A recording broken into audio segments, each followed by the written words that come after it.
Kalau tahun ini ada penguatan budaya dan bahasa Jepang untuk mempersiapkan anak-anak bekerja di luar negeri. Hari ini hari pertama sudah mulai pembelajaran.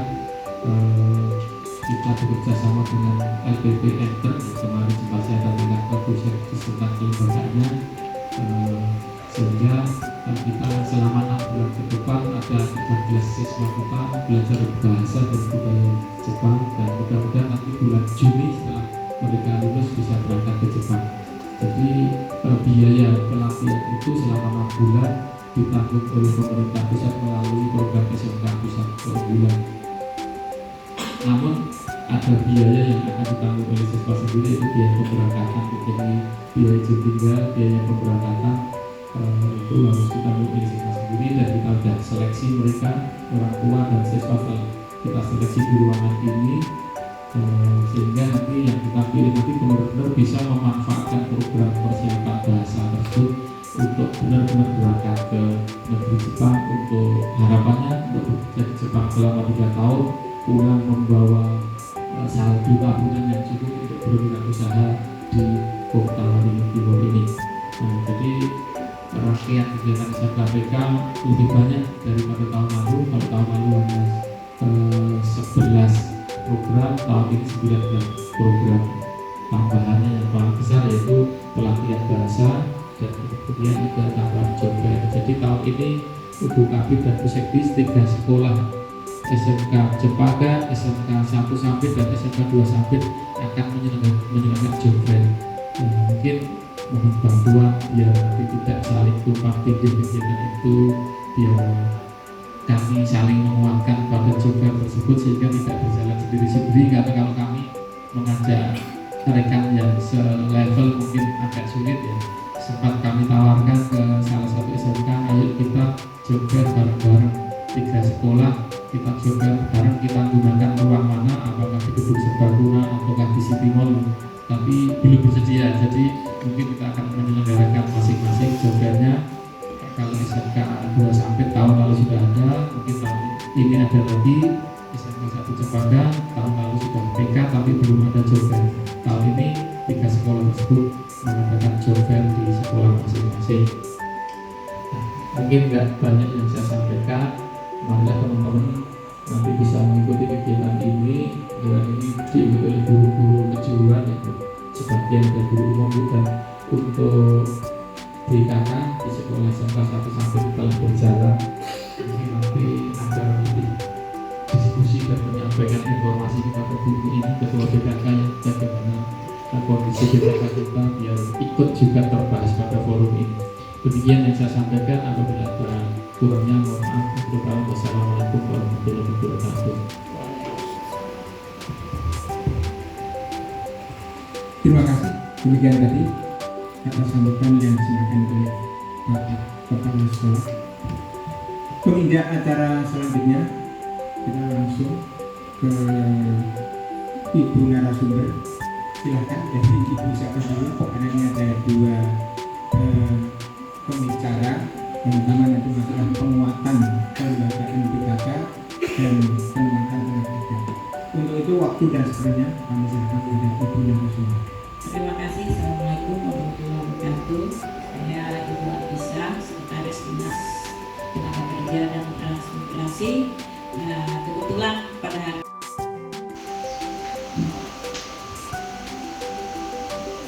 isi dalam Undang-Undang Cipta Kerja adalah penyederhanaan perizinan berusaha, persyaratan investasi, kemudahan dan perlindungan UMKM, kemudahan berusaha, bimbingan riset dan inovasi, administrasi pemerintah, ketenagakerjaan, pengenaan sanksi,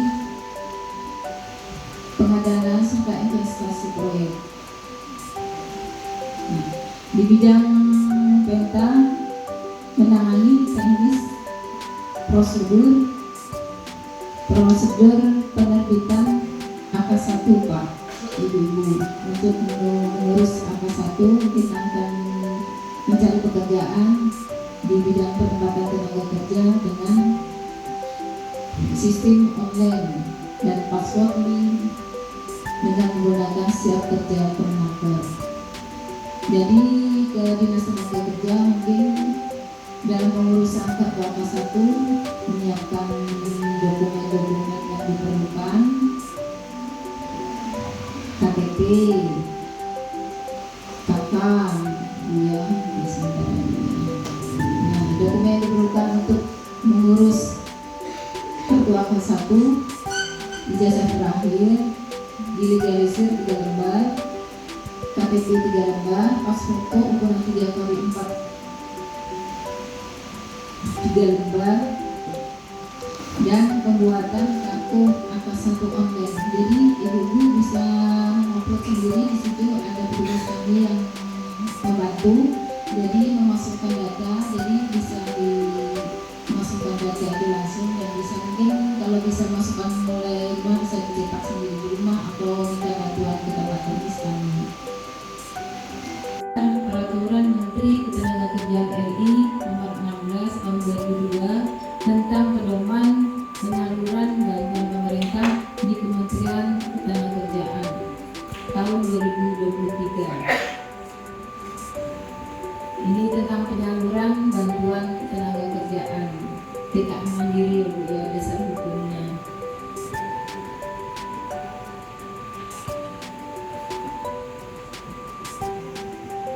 Dan peraturan Menteri Ketenagakerjaan RI Nomor 39 Tahun 2016 tentang pasal 50 mengamanatkan tentang tata cara pelayanan penempatan tenaga kerja antar daerah dalam mengajukan SPP akad. Jadi proses akad untuk tenaga kerja yang di luar pulau, di luar daerah dengan proses menggunakan akad. Jadi perekrutan kebanyakan itu di tenaga kerja yang mendodos dulu, ya, yang di kelapa sawit itu dengan menggunakan teknis akad.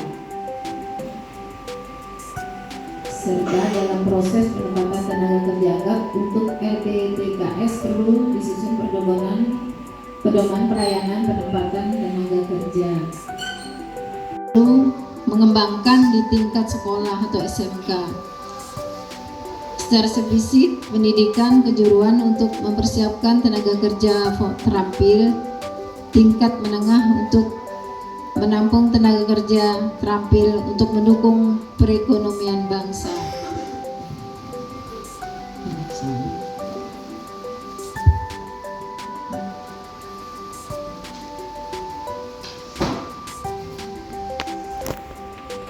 Adapun ibu-ibu, bapak-bapak, karakter lulusan SMK yang harus dimiliki adalah antara lain harus tepat waktu, disiplin, mampu menjaga lingkungan kerja agar rapi dan bersih. Di samping itu, keterampilan soft skill itu sangat penting bagi anak-anak SMK. Sebagai bahan terjun ke dunia usaha dan dunia industri, bagi kebanyakan dunia usaha dan industri, keterampilan soft skill yang sangat diutamakan dalam mencari sumber daya manusia yang dibutuhkan di dunia kerja. Rata-rata mereka perusahaan atau penerima kerja itu amat memerlukan yang pertama itu soft skill. Soft skill itu yang sangat utama. Selain yang lain-lainnya itu juga mendukung. Jadi soft skill lah yang pertama diperlukan terutama dalam lulusan anak-anak SMA. SMK kejuruan tahun 2022 itu 77,56%. Tuh, kemudian kalau saya proyeksikan, tapi angka yang realnya adalah 66,52%. Saya proyeksikan kemarin 68,48% yang dirilis oleh BPS itu 66,52%. Kemudian saya salah. Yang dirilis oleh BPS tadi adalah SMK itu 73.245 orang atau 34,49%. Berarti angkatan kerja SMK-nya agak menurun, Pak. Itu yang saya coba lihat ini. kalau menurut penduduk usia kerja menurut pendidikan ini terlihat di SMA Kejuruan tahun 2022 adalah 16.518 orang. Nah ini kalau ini yang berdasarkan data yang ada. Kemudian tingkat pengangguran terbuka. Nanti saya sudah sebutkan tadi tingkat pengangguran terbuka kita 5%, tapi di 2023 itu 4,76%, turun sudah tingkat pengangguran kita, meskipun angkatan kerja kita menurun, dan dari SMK juga yang angkatan kerja yang bekerja dan berdasarkan pendidikan dari SMK juga menurun, tetapi tingkat pengangguran kita juga sudah menurun. Kemudian menurut penduduk yang bekerja menurut sektor lapangan usaha, ini yang terbesar masih di pertanian, kehutanan, dan perikanan daerah melalui usaha kerja khusus seperti itu. Kemudian lanjut ya, berdasarkan Undang-Undang 13 tahun 2023 itu di sini di mana sih sebenarnya instansi pemerintah yang bertanggung jawab di bidang ketenagakerjaan? Kita jelas Kementerian, Dinas Tenaga Kerja Provinsi dan Kabupaten, dan lembaga swasta berbadan hukum. Salah satunya adalah Lembaga Penempatan Tenaga Kerja, Lembaga Penempatan Pekerja Rumah Tangga, Job Portal Perusahaan Penempatan Pekerja Migran Indonesia luar negeri ini seperti ini. Kemudian ada satu hal lagi yang penting, mungkin peran lembaga penempatan tenaga kerja swasta adalah tadi, kemudian ada bursa kerja khusus. Nah, ini yang bertanggung jawab terhadap penempatan tenaga kerja. Ada 4 ya, Pak. Salah satunya adalah bursa kerja khusus, yang mana di dalam bursa kerja khusus setiap SMK itu harus sudah memiliki surat tanda daftar. Saya yakin SMK 1 sudah memiliki surat tanda daftar itu. Ini dasar hukum di dalam memberikan bursa kerja khusus. Saya lanjutkan saja ya Pak ya, ini dasar hukumnya sudah, bursa kerja saya Pak ya, lembaga presiden ini sudah dilaksanakan juga oleh BKK SMK 1. Kemudian tata dan pendaftaran juga sudah. Ini personil BKK, ini mungkin yang perlu kita lihat saja ya. BKK paling sedikit itu informasi pasar kerja itu ada. Kemudian penyuluhan dan pimpinan jabatan, termasuk juga perantara kerja. Ini yang mungkin kita bisa melihat apakah selama ini tiga personil ini bisa melaksanakan tugas dan tanggung jawab di BKK itu. Kemudian ini saya lanjutkan saja, ini sudah. Ini masalah pokok BKK. Ini yang penting kita coba kulik bersama Pak ya. Mudah-mudahan ini bisa juga bertambah, atau yang bisa bertambah terhadap apa yang saya informasikan. Yang pertama adalah bagaimana mencari lowongan pekerjaan. Ini mungkin masih menjadi persoalan-persoalan. Kenapa? Karena ini mungkin kita tidak punya barangkali data-data terkait dengan informasi ya. Benar-benar kita mendapat pencerahan dari beliau, karena BKK itu merupakan kepanjang tanganan dari Dinas Tenaga Kerja. Karena Dinas Tenaga Kerja itu adalah merupakan pembinanya, nah kita sebagai kepanjang tangannya. Baik, untuk sesi berikutnya beliau sudah memberi waktu yang banyak untuk kita berdiskusi dari apa yang sudah disampaikan beliau tadi. Silakan Bapak Ibu kalau ada yang menanyakan. Mungkin yang pertama akan diawali Ibu Ketua BKK. Nah, mungkin bisa sebagai laporan atau mungkin kita yang sampaikan. Silakan Ibu.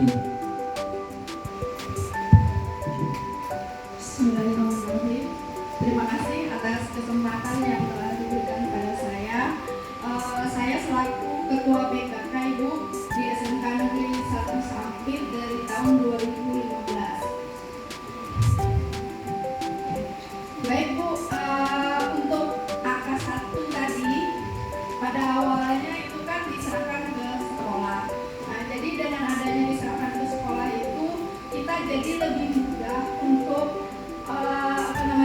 untuk mengetahui pergerakan alumni kita. Tapi setelah dikembalikan ke dinas, kita mengalami kesulitan. Nah, sekarang kembali ke online ya Bu ya.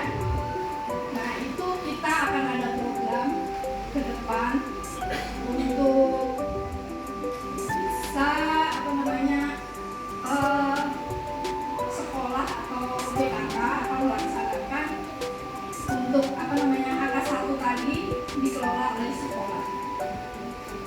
Program ke depan. Terus yang kedua mengenai PKM tadi Bu, PKM mandiri yang berkelompok 10 orang, karena siswa kita kebanyakan ada juga yang punya usaha tapi terbentur oleh modal. Nah, bagaimana cara agar alumni ataupun siswa kita yang masih sekolah bisa mendapatkan bantuan tersebut? Terus saran saya juga agar yang kelas 12 itu mendapat bimbingan dari Dinas Tenaga Kerja atau BMK, kalau bisa sekali lah setahun. Itu saja. Terima kasih.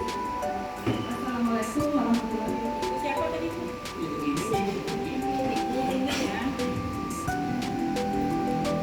Masih ada yang lain? Yang lain mungkin biar nanti sekaligus kita menjawab ini hubungan sumber. Ya, silakan.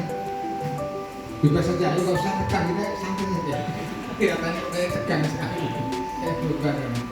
Ayo, ini menarik sebenarnya ini materi ini. Ada lagi pokok? Atau mungkin ibu tanggapi ibu saja juga. Terima kasih Pak. Artinya gini. Yang pertama dari Ibu ini. Saya melihat beliau ketua BKK 2015, artinya sudah hampir 9 tahun ya. Nah, jadi mungkin saya bukan berarti kita perlu melakukan evaluasi atau mungkin pemilihan kembali atau gimana.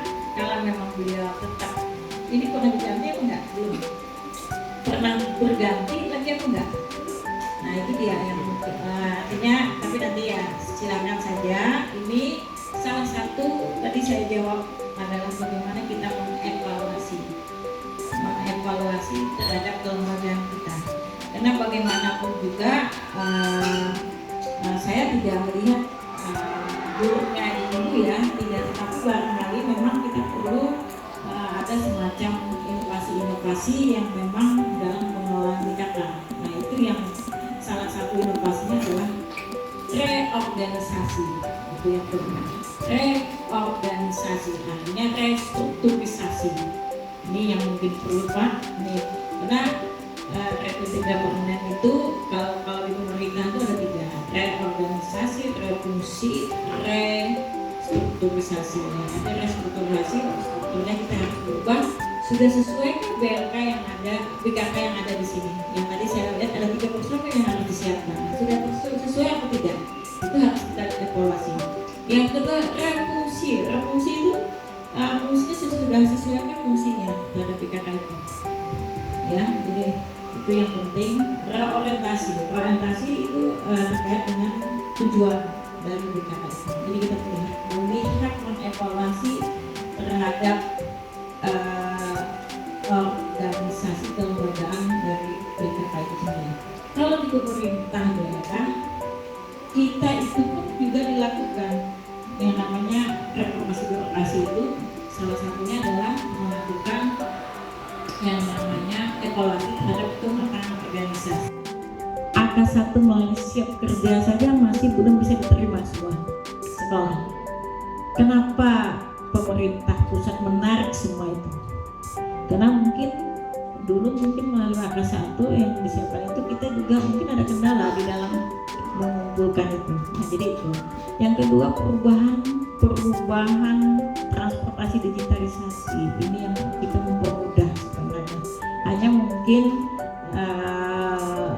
saya memang belum bisa masuk ke sana ya, apa saja sih yang dilihat, tapi setidak-tidaknya itu bisa data itu ada, data itu selalu ada dan dilaporkan setiap bulan ke provinsi.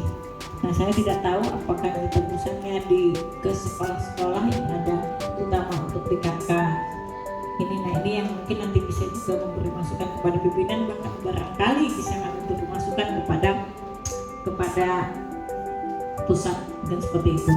Jadi memang satu hal yang perlu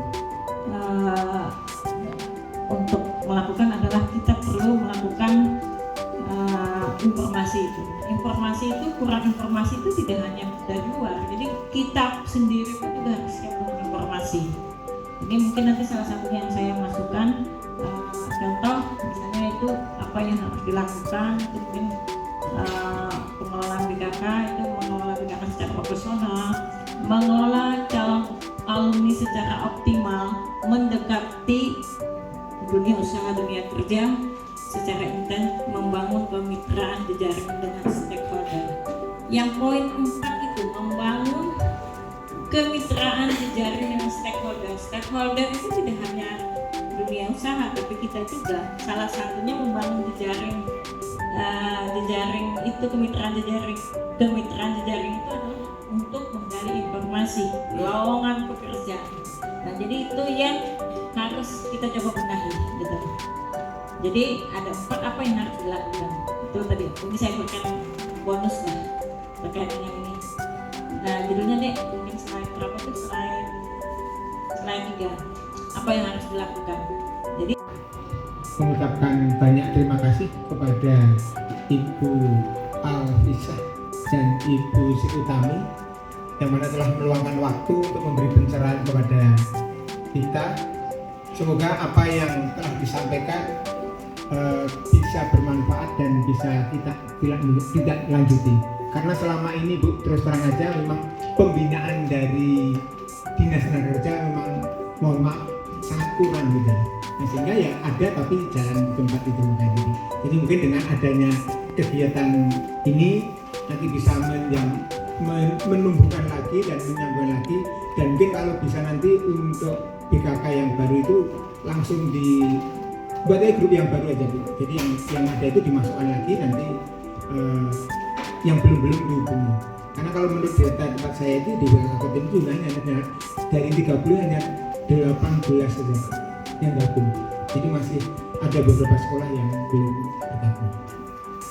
Demikian mungkin yang bisa saya sampaikan. Dan yang kedua, kami mohon maaf kalau dalam pelaksanaan ini ada hal-hal yang tidak berkenan.